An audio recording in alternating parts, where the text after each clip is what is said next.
Boa noite. Quando o doutor Gaetano me ligou no início do mês, me propondo a falar sobre atestado médico, eu achei a ideia muito boa, porque realmente é um tema que a gente às vezes desconhece e dá importância, né, de se fornecer um atestado médico. Muitas vezes a gente pensa que não está fazendo nada demais, que é um ato corriqueiro, mas na verdade tem muita responsabilidade imbuída nele, e se a gente bobeia, a gente responde por isso. Então vamos falar aqui sobre o atestado médico, e o conceito antigo era aquele, né? O atestado não tem muita importância de quem fornece e de quem recebe. Hoje em dia não, o atestado tem muita importância.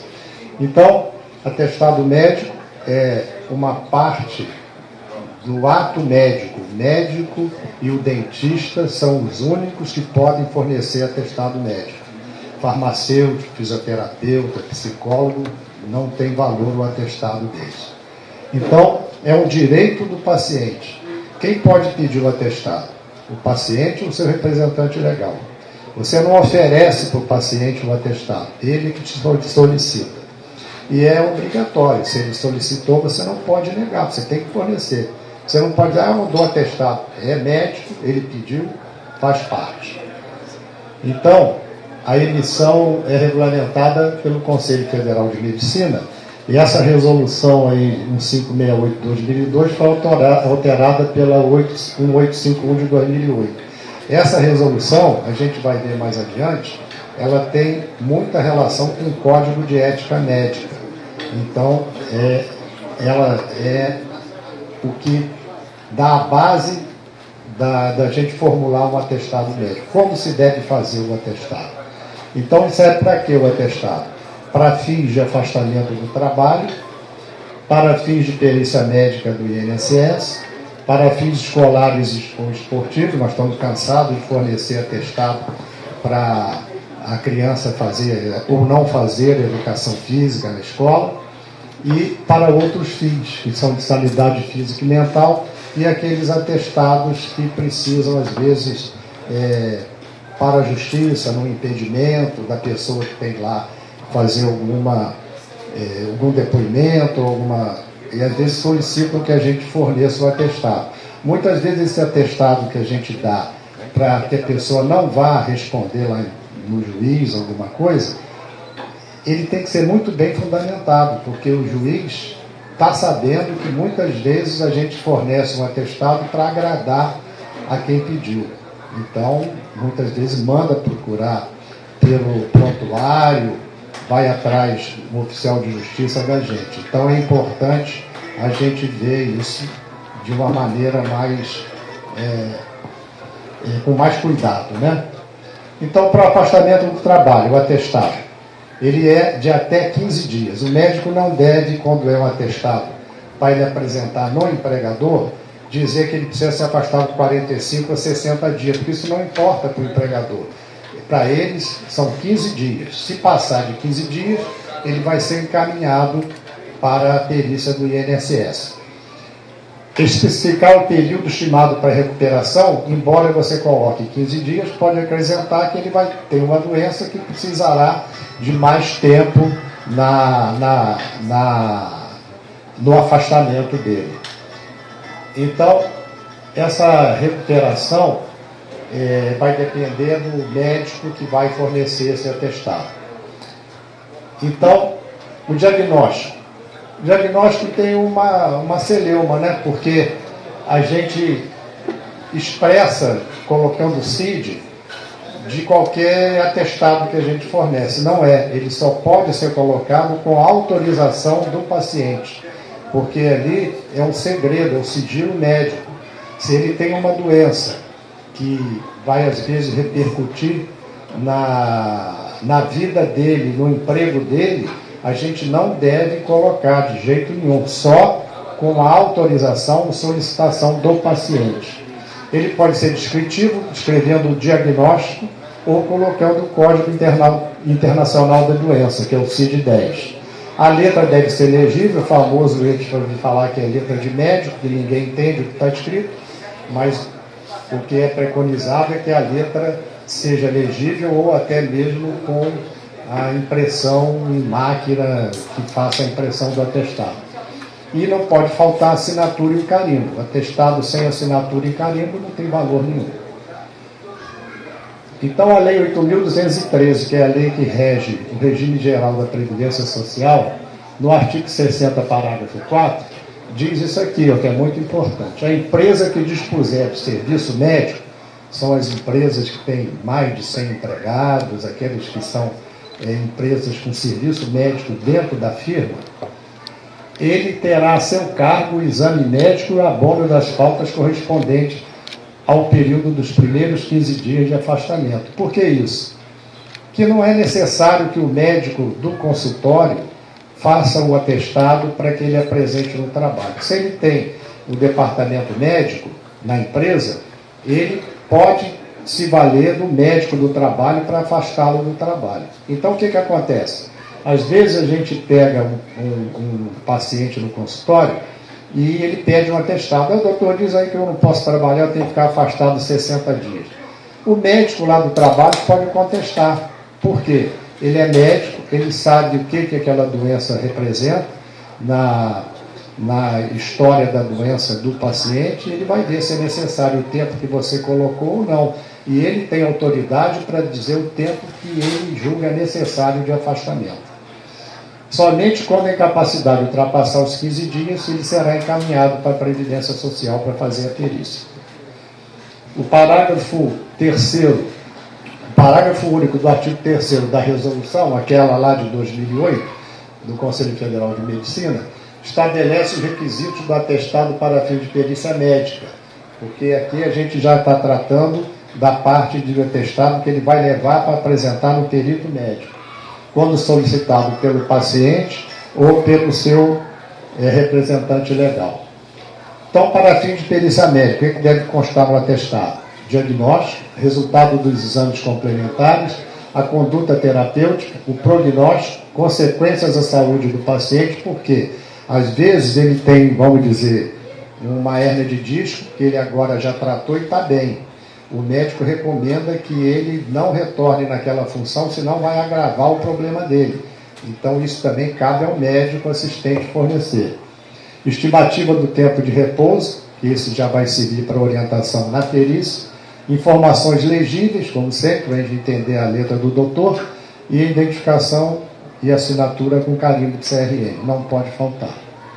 Então, importante, lembre-se que o artigo 73 do Código de Ética Médica proíbe a revelação de fato relativo ao paciente, salvo por motivo justo e dever legal. O que é isso? O juiz pode pedir o prontuário, pode pedir um atestado e você é obrigado a fornecer, você não pode se negar.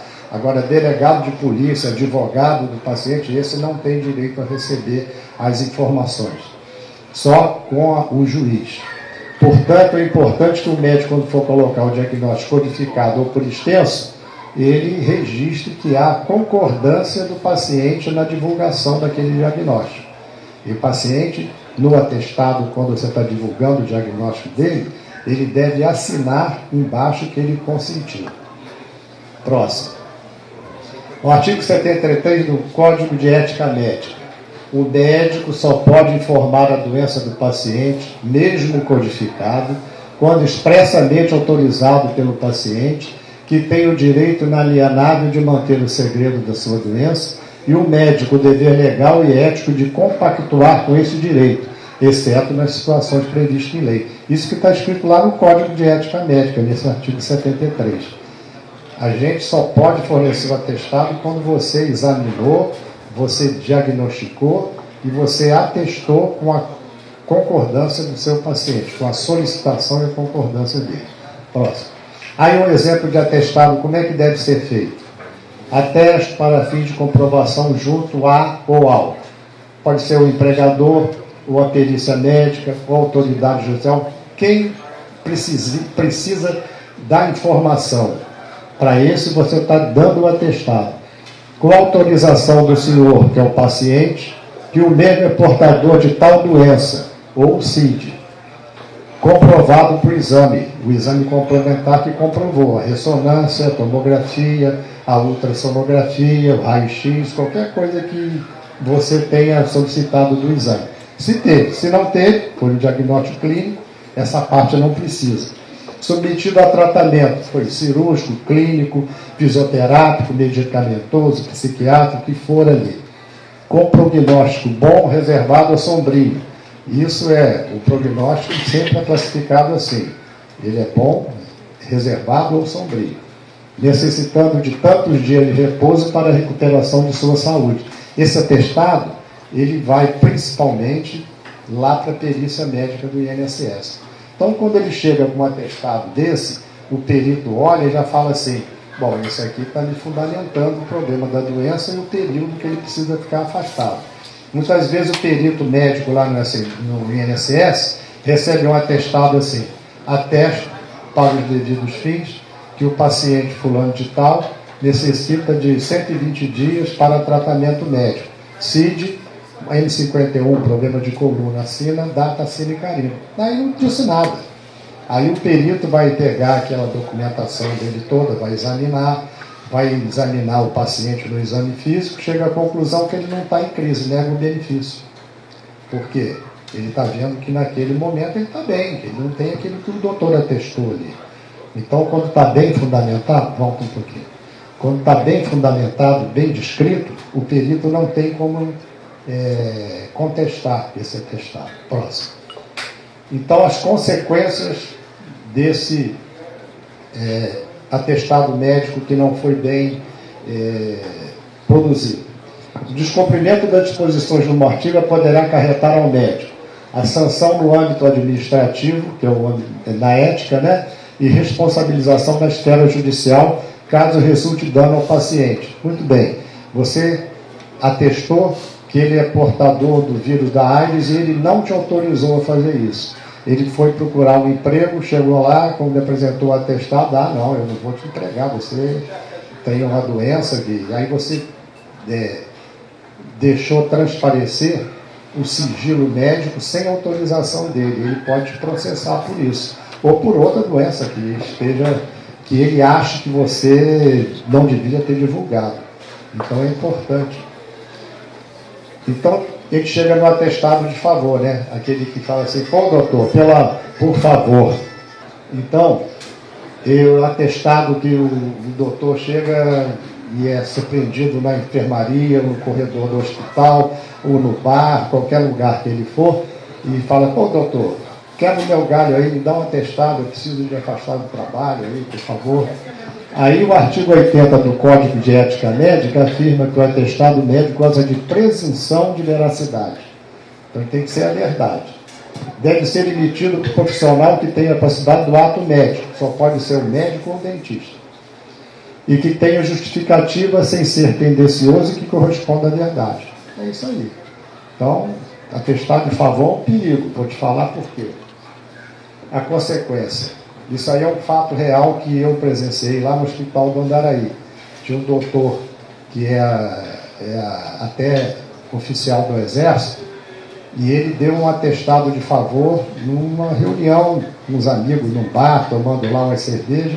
Dá um atestado aqui para o meu amigo, ele nem conhecia o sujeito. E aí o cara deu um atestado de um dia. Passou o tempo, a Polícia Federal bateu lá no Hospital do Andaraí e pegou ele. Ele era militar, chamou lá o PR, né, o negócio do Exército. Foi uma confusão danada porque o camarada tinha, naquela data, naquele dia, ele tinha assaltado um banco, tinha roubado um banco. E tinha sido gravado o filme e tudo, e ele apresentou como álibi o atestado meu. Eu estava doente, eu estava de repouso, não fui eu. E aí o negócio ficou feio. Para ele foi uma confusão tremenda. Então é isso. Então você desconhece o risco, ou não se importa com as consequências, emite o atestado, manda repouso absoluto por um dia. Daí a pouco você vai responder um processo por causa de um favor que você fez, às vezes, não é nem para ganhar dinheiro, você fez aquilo na amizade, achando que é uma coisa de ser menos importância. Próximo. Aí a gente passa para agora a parte daquele conflito que existe entre o assistente médico e o perito na hora que fornece um atestado, né? sempre tem aquela confusão de saber por que o doutor perito não aceitou o meu atestado, se eu disse que ele precisava de se afastar, e aí já até da outra vez que eu tive aqui eu mostrei um atestado de um médico dizendo que ele queria que desse alta para paciente pelas safadezas que o perito médico fazia com os pacientes, porque ele acha que ele disse que está doente, o perito tem que aceitar. Nem o médico do trabalho precisa aceitar quando você diz que o paciente precisa se afastar. Ele é médico, vai analisar para ver se aquilo cabe. Então, ter uma doença não significa estar incapaz do trabalho. Por quê? A doença existe. Por exemplo, a pessoa é diabética. Ele tem uma doença, mas não está incapaz. Aqui eu, por exemplo, sou diabético. Walter é diabético, Romulo é diabético. Todo mundo trabalhando, ninguém está incapaz. Não é verdade? Para não falar outra coisa, que eu não converso assim. Aí, o que acontece? O perito médico, para emitir o laudo técnico, que é o laudo da perícia, ele analisa as informações do médico assistente, examina o paciente que requereu o benefício, confronta com o resultado dos exames que ele está vendo ali naquele momento. E com base na profissiografia, o ato do trabalho dele, é que ele vai concluir se existe ou não incapacidade para a função declarada. Quem é que tem razão? É o médico assistente ou o perito? Próximo. No diabetes, por exemplo, na AIDS, na hipertensão arterial, na hérnia de disco e outras doenças, somente serão incapacitantes quando for constatado as complicações. Exemplo, no HIV, neurológica, afasta. Dermatológica, afasta. E hematológica também. Com a baixa imunidade, aquelas coisas, ele está incapaz de trabalhar. No diabetes, complicações renais, oftálmicas ou vasculares. Na hérnia de disco. Esse é um dado interessante. A pessoa deixa com a tomografia ou com uma ressonância magnética e que ele tem lá hérnia de disco, protusão, estreitamento de canal. Aí leva aquele laudo, chega lá se arrastando de muleta e tal, o doutor examina, ele não tem um sinal de LASEG positivo, não tem nenhuma atrofia, não tem nada que justifique. Ele tem um exame que mostra, mas ele clinicamente está estável. Por exemplo, eu no meu consultório, eu tenho paciente lá, até uma mulher, que ela tem todo o conteúdo do disco, aquela gelatina que tem dentro do disco intervertebral, com protusão para dentro do canal medular. Você olha a ressonância dela e fala, ela não anda. Já devia ter sido operada há muito tempo. Não sente nada. A medula se adaptou àquele conteúdo e ela não sente nada, não tem clínica nenhuma. Tem o outro que chega com uma indentação, uma pontinha de hérnia de disco morrendo de dor. Então cada um é cada um, depende de onde que está tocando aquela protusão. Então, o exame pericial que vai confirmar se é correlação clínica com a imagem que apresenta no exame. Então não adianta o doente chegar lá com um exame, eu tenho hérnia de disco. O perito examina, vê que ele está bem, se a profissão dele não é de risco de agravamento, ele vai trabalhar. Isso com outras doenças também. Então, e sempre dependendo da função que ele declara, o gesto profissional dele. Próximo. Então, essa resolução é 8355 do parecer do Conselho Federal de Medicina de fevereiro de 2013, responde à questão sobre a quem realmente cabe avaliar a incapacidade do trabalhador. Ao perito médico ou ao médico assistente? E a resposta? Próximo. Ao perito médico da Previdência Social cabe avaliar se há incapacidade laboral no segurado junto à Previdência Social, nos termos da Lei Federal número 10.786 de 2004, que dispõe sobre a carreira do perito médico do INSS como de suas atribuições. E não há conflito ético entre divergência de entendimento. O médico assistente achar que está incapaz e o perito achar que ele está capaz. Se não houver concordância, foi negado o benefício, o médico assistente acha que foi indevido, ele fundamenta um outro atestado, com outras coisas, e vai para o recurso. Vai para outro perito analisar, para a junta de recursos da Previdência Social e até para a Justiça. Então não há interesse de conflito. Isso é que foi feito lá no Conselho Federal de Medicina. Aí a gente chega nas conclusões sobre o atestado médico. Apenas médicos e dentistas podem fornecer atestados para repouso e ausência do emprego dos trabalhadores regidos para CLT. Muito bem, isso já ficou bem esclarecido, né? Atestados sem CID podem e devem ser aceitos pela empresa. Você não é obrigado a colocar o CID. Você só coloca o CID se o paciente pedir e autorizar e assim mesmo assinar embaixo. Senão não tem. A empresa tem departamento médico, tem convênio, tem o que eles quiserem lá. Ele não pode se negar a aceitar o atestado sem CID. Existe uma hierarquia de atestados médicos e o Serviço de Medicina do Trabalho da empresa, quando existe dentro da empresa, pode contestar o atestado médico emitido pelo médico assistente, né, que o funcionário apresentou. Por quê? Ele é médico, ele pode avaliar se aquela doença que você atestou há uma semana atrás já está resolvida. Então ele não precisa cumprir 15 dias de afastamento. Não, você já pode trabalhar. Ah, mas eu tenho um atestado. Problema seu, você está agora recuperado.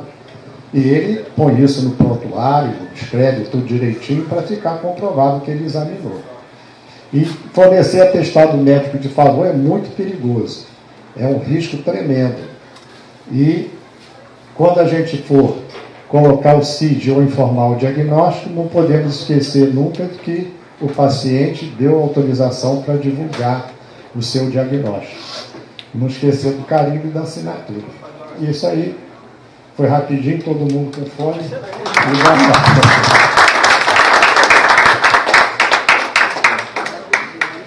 Muito obrigado. Vamos encerrar então pela brilhante palestra. Gostaria que o Luiz Sérgio recebesse daqui das nossas mãos o seu mais um certificado de agradecimento da sua participação. Viu? Parabéns, tudo de ótimo. De ótimo.